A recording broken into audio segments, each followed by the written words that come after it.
Miércoles 3 de enero 2024. Bienvenidos Srimad Bhagavatam Podcast.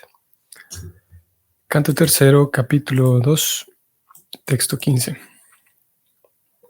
Om Namo Bhagavate Vasudevaya. Om Namo Bhagavate Vasudevaya. Om Namo Bhagavate Vasudevaya. Swashanta Rupeshvi Tarai Swarupai Abhyardhyam Maneshu Anukampitatmam Para Varesho Mahadam Sayuktom Yayo Piyato Bhagavan Yataknihi. Traducción del verso. La personalidad de Dios, el absolutamente compasivo controlador, tanto de la creación espiritual como de la material, es ignaciente. Pero cuando hay fricción entre sus pacíficos devotos y las personas que se encuentran influenciadas por las modalidades materiales de la naturaleza, nace tal como lo hace el fuego, acompañado por el Mahat Tattva. El absolutamente compasivo controlador, una manera interesante de describirlo al Señor Supremo. No solamente que Dios es compasivo, que lo es, no solamente que es controlador, que también lo es, sino que ambas. Es compasivo en su control. Y eso deja ver, sí, una perspectiva nueva, digamos, diferente. No solamente como un controlador, porque sí, un controlador con desdén, sino con compasión. Podemos entregarnos a su control sabiendo que Él es compasivo, que es amoroso. Vamos a leer el significado escrito por Srila Prabhupada. Los devotos del Señor son pacíficos por naturaleza, puesto que no tienen ningún anhelo material. Voy a detenerme aquí. El mismo verso, el verso mismo abre con esta descripción de los devotos, Shanta, Swa Shanta, como Shanti, que es la paz, vivir en paz. Y se traduce así como los pacíficos devotos del Señor. O más bien, en realidad el verso está hablando del Señor y Swashanta hace referencia a sus devotos, Swashanta Rupesu, a sus devotos que son pacíficos. Y también es, que no es el tema de hoy, pero también es interesante todo lo que hay en torno a la idea de paz y ser pacífico, como lo presenta el Bhakti. No solamente ser pacífico en el sentido de destruir cosas, o sí, de romper, digamos, con la paz, o sí, con la armonía, sino más bien, como lo acabamos de leer, pacífico en el sentido de que no tiene ningún anhelo material. Claro, porque tiene sentido, porque si lo pensamos, una persona que, y Prabhupada va a hablar un poquito más de esto, una persona que tiene anhelos, que persigue cosas, claro, estamos hablando aquí de anhelos materiales y hay de todo tipo, ¿no? Desde los más burdos, anhelos y deseos materiales, hasta más sutiles que parecen más nobles, pero que siguen siendo materiales.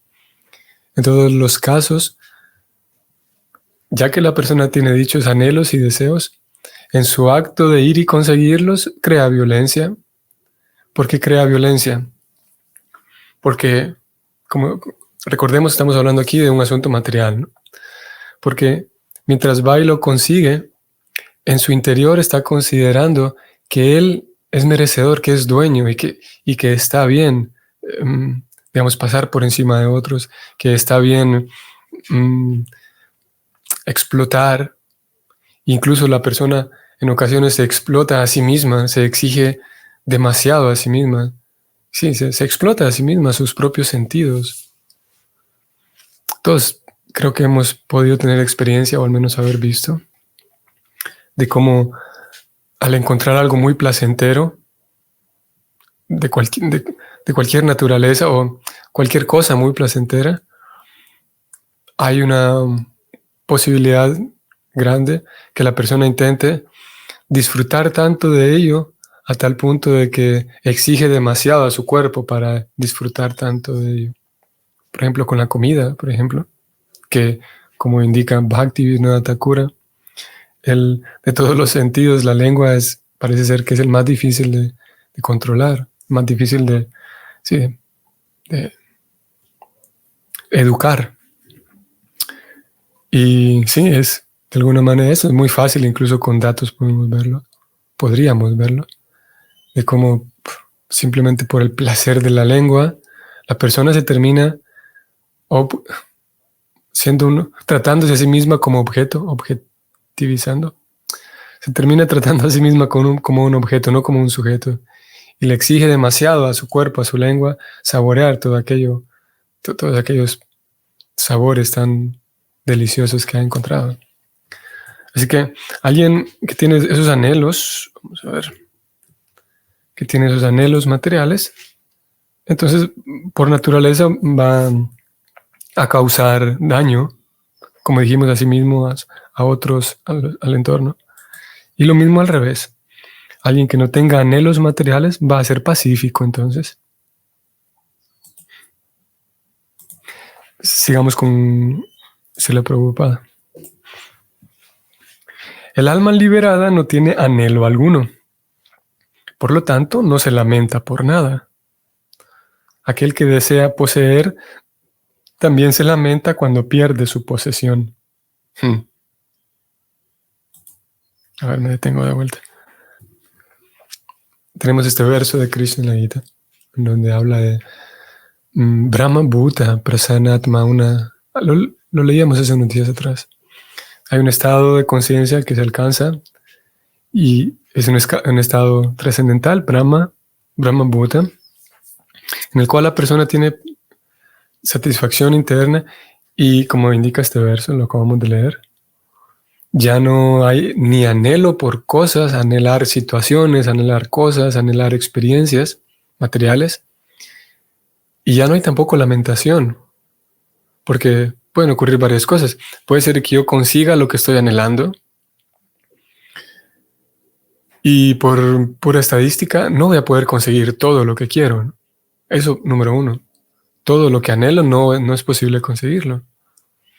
Así que puede ser que tenga éxito en diferentes cosas que estoy anhelando y tratando de conseguir y invierta mucho tiempo en ello, energía. O, claro, algunas cosas no requieren tanta energía y tanto tiempo. Pero lo cierto es que una vez conseguido aquello, puede ser que, sin duda, la persona intentará conseguir más porque se da cuenta que puede. Y eventualmente llegará el momento en el que habrá cosas que no puede conseguirlas. Naturalmente, entonces surgirá eso, la lamentación. Luego tenemos la realidad de que, habiendo conseguido aquello que buscábamos, eventualmente se va a perder. Y eso es conocido por todos, que no hay nada que sea perturbable. Nada. No podemos mantener algo para siempre, algo en nuestra posesión. Y aun cuando podamos conseguir algo que va a durar mucho, pues resulta ser que nosotros no tenemos la capacidad para vivir tanto, y sabemos, también es conocido por todos que eventualmente si alguien tiene muchas buenas posesiones, digamos, o riqueza, o muchas comodidades materiales, eventualmente tiene que morir y no ser capaz de disfrutar aquello que todavía tiene, aquellos bienes que todavía tiene. Así que, como lo indica aquí este verso, y en realidad es una idea que aparece en la Gita, y el Bhakti con cierta frecuencia habla de este anhelo y lamentación, el anhelo y la lamentación, que vienen fruto de los deseos materiales. Y más la raíz de esto todavía, ese anhelo y lamentación, es por la falta de claridad espiritual. La persona entonces anhela cosas, como dijimos, situaciones, eventos. Es por la falta de claridad espiritual, la falta de conocimiento espiritual. Aquí tenemos este verso 18:54. Brahma Bhuta Prasanatma Na Sochati Na Kanchati Sama Sarveshu Bhuteshu Mad Bhaktin Lavate Param. Dice Krishna: aquel que se sitúa en el plano trascendental llega a comprender de inmediato el Brahman supremo y se vuelve plenamente dichoso. Prasana Atma. Y aquí está lo que buscamos. Esa persona nunca se lamenta por nada ni desea poseer nada. Ahí está. Y claro que estamos hablando de alguien de un estado en el cual la persona tiene esa madurez, tiene esa, sí, ha alcanzado en virtud de la gracia de Krishna, ha alcanzado una madurez que le permite saber que necesita la gracia de Krishna, del Señor Supremo. Por lo tanto, está satisfecho internamente. Esa es la cuestión. No es que se vuelve, digamos, no necesariamente es que se vuelva que una persona con cero aspiraciones, motivado por la simple mediocridad o la pereza, sí, o que sea simplemente alguien que no tiene ninguna motivación en la vida. Por el contrario, el Vaishnava tiene toda su energía, la invierte y con mucho entusiasmo y dedicación invierte su energía en Krishna, en su propio ser, en el nutrir su propio ser, y es por eso entonces que deja de haber deseo y lamentación.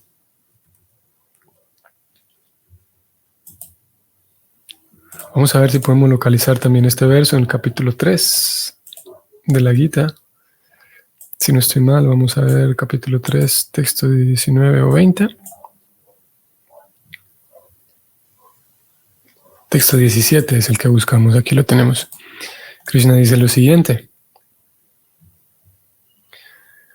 para aquella persona cuyo disfrute proviene del ser, cuya vida humana está dedicada a la comprensión del ser, y a quien únicamente lo satisface el ser, o sea que está saciado plenamente, para él no hay ningún deber.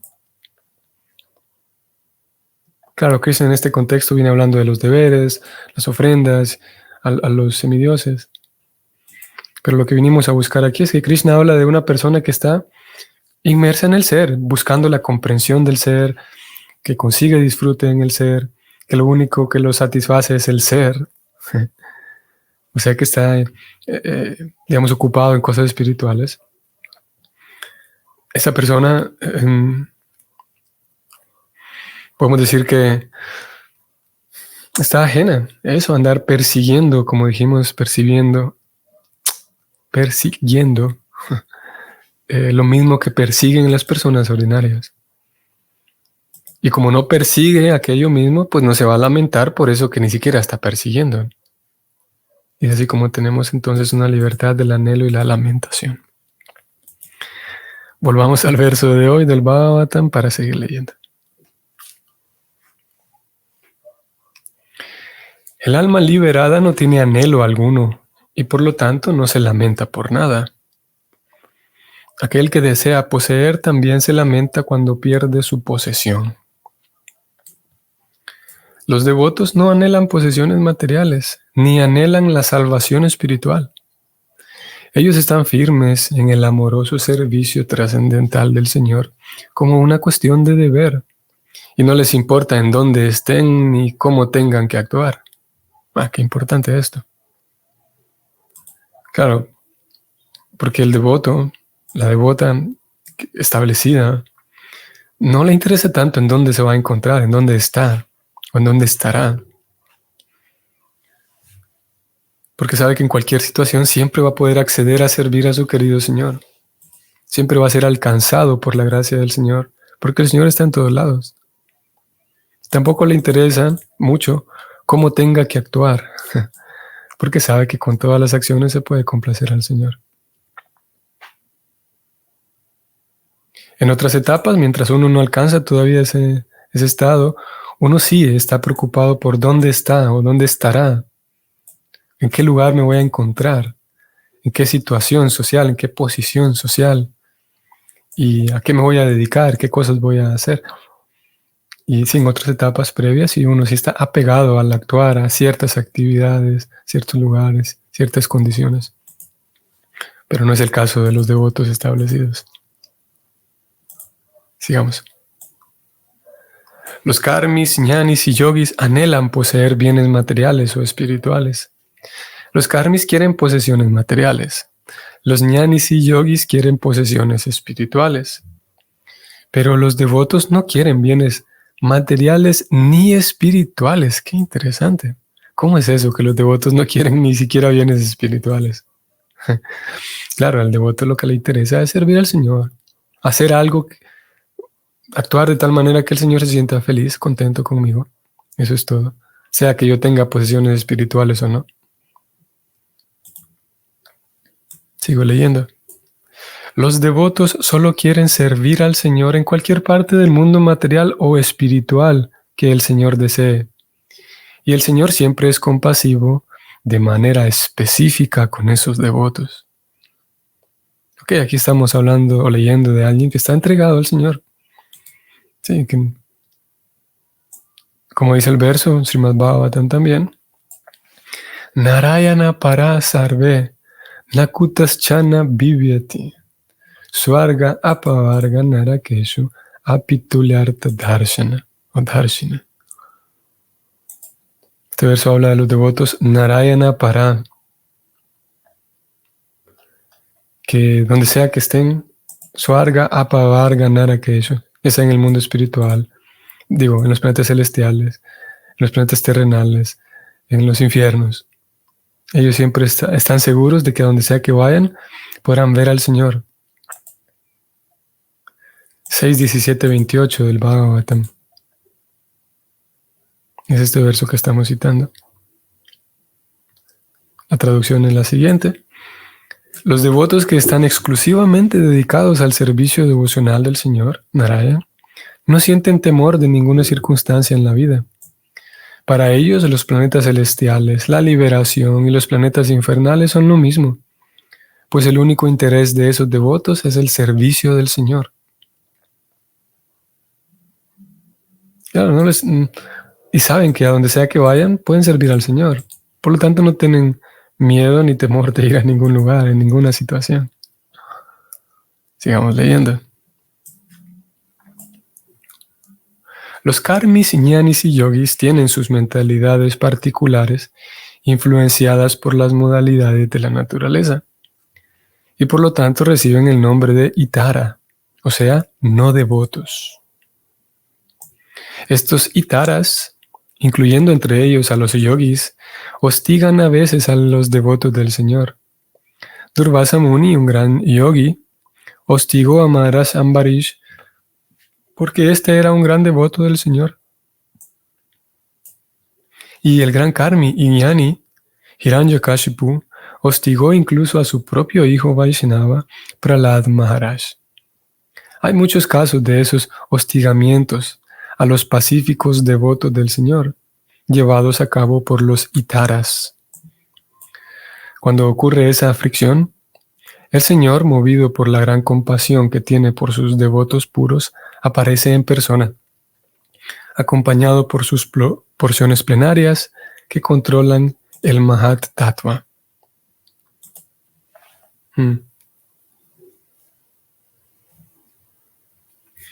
El Señor se encarna en todas partes, tanto en la esfera material como en la espiritual, y aparece por el bien de sus devotos cuando hay fricción entre su devoto y el no devoto.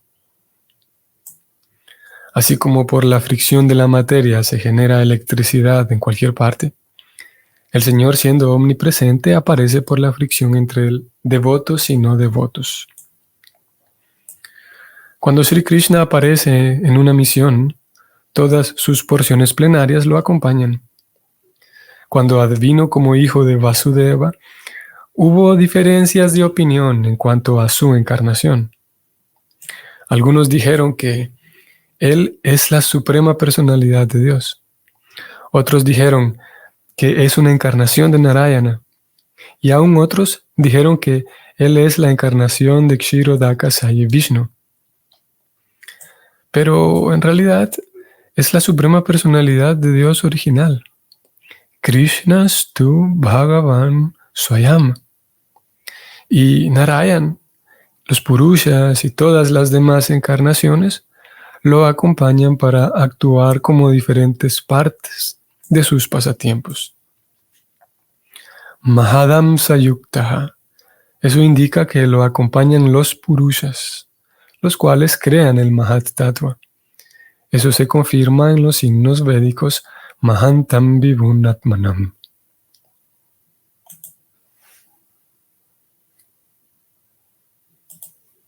Sri Krishna apareció tal como la electricidad cuando hubo fricción entre Kamsa y Vasudeva y Ugrasena. Vasudeva y Ugrasena eran devotos del Señor, y Kamsa, un representante de los karmis y ñanis, era un no devoto. Krishna, tal y como es, se compara al sol. Apareció primero del océano de las entrañas de Devaki y gradualmente satisfizo a los habitantes de los lugares que rodean Mathura, tal como el sol da vida a la flor de loto por la mañana. Tras levantarse gradualmente hasta el cenit de Dwaraka, el Señor se puso como el sol, dejando todo a oscuras, como lo describió Uddhava. Fin del comentario.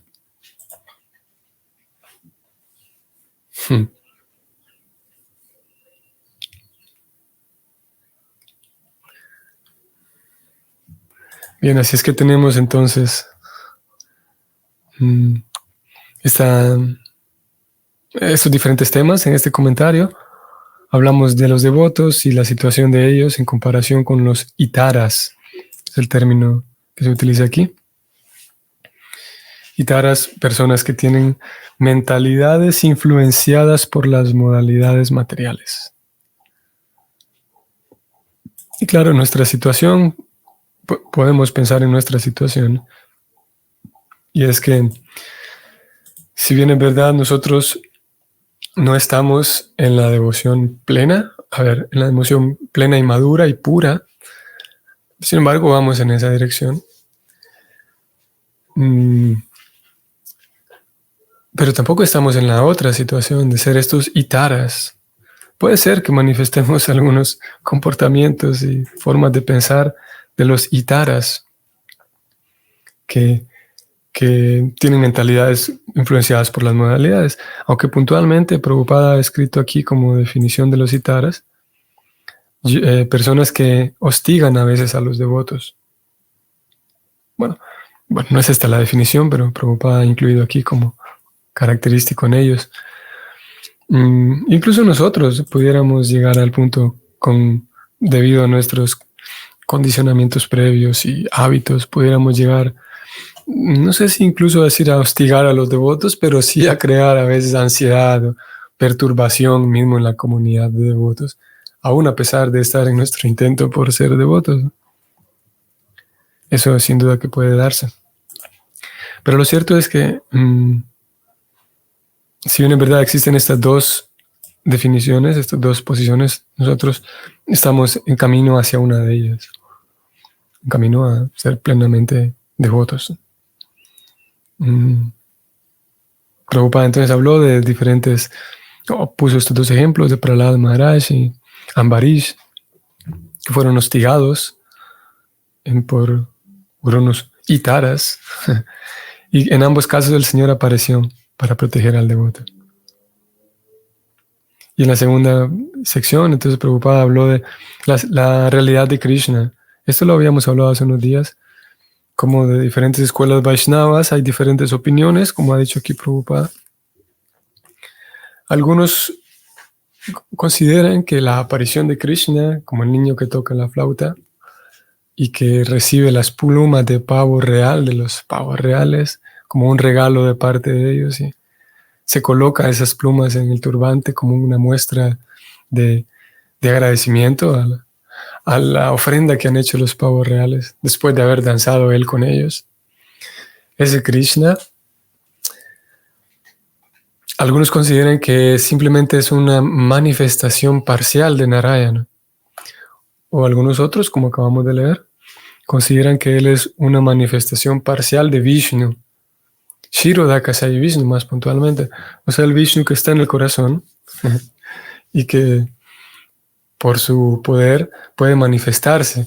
Ese Vishnu que está en el corazón que nunca podemos ver, adopta la forma de este niño Krishna, pero en realidad cuando terminan esos pasatiempos, esa forma de Krishna termina y Vishnu original vuelve a ser. Ese Krishna entra al ser una parte de Vishnu, Kshirodakashayi Vishnu, entra de vuelta en el corazón. Hay diferentes opiniones. El Bhagavatam, ayer hablábamos de esto, ¿no? Sí. El Bhagavatam indica que el niño de la flauta se llama Sundara, Govinda. Él es la fuente de todo lo demás, de Vishnu, de Narayan y de todas las demás encarnaciones. Naturalmente, esta es una afirmación que presenta el Bhagavatam y que puede sustentarse con las escrituras. Y es un trabajo realizado también hablábamos de él, creo que fue ayer, hablábamos de Jiva Goswami. Los 6 Goswamis de Vrindavana, siendo discípulos del Señor Chaitanya, son encomendados con esta misión para darle base escritural al Bhakti. Y ellos realizan tal actividad, tal empresa, se dedican a ello. Y Jiva Goswami es el erudito más destacado entre ellos y escribe los sandarbhas, los 6 sandarbhas, en los cuales él establece de diferentes maneras la autoridad del Bhagavatam. Y el Bhagavatam entonces indica, como Prabhupada escribió aquí, parafraseando, cito de hecho este verso: Krishnastu Bhagavan Swayam. Este es del Bhagavatam 1.3.28.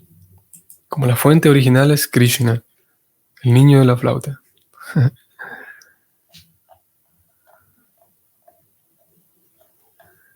Y vamos a terminar aquí diciendo que el conocer más acerca de ese Krishna, como Krishna mismo lo dice en la Gita que leímos del 3.17, Krishna habla de una persona que lo satisface el ser y que busca la comprensión del ser.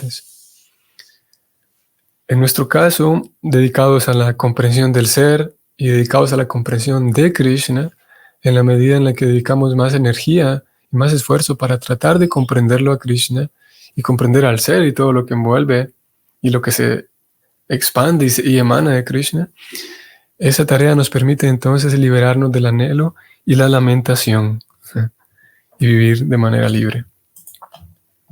Y bueno, de eso se trata es uno de los aspectos de este sistema Bhakti Yoga. Tenemos este 4.9 también. Krishna habla de conocer, de dedicar tiempo a conocer, intentar conocer y comprender. Krishna dice: Arjuna, aquella persona que conoce la naturaleza trascendental de mi aparición y mis actividades, al abandonar este cuerpo no vuelve a nacer de nuevo en este mundo material, sino que alcanza mi morada eterna. O sea, una de las formas de liberarse, entre todos los requisitos para volver a casa, uno de ellos es conocer la naturaleza de Krishna. Yangma karma chame divyam, dice Krishna. Evanjo veti tattvata. Tyakto adeham punar yangma naitimameti Arjuna. Conocer de verdad, a profundidad, tratar de dedicar nuestra inteligencia a conocer a Krishna, conocer el ser. Eso nos regalará entonces saciedad interna, satisfacción en el ser y naturalmente estos 3 resultados. Nos liberamos del anhelo, nos liberamos de la lamentación y, más importante, volvemos a casa. Ok. Que tengan un bonito día. Nos vemos mañana. Hare Krishna.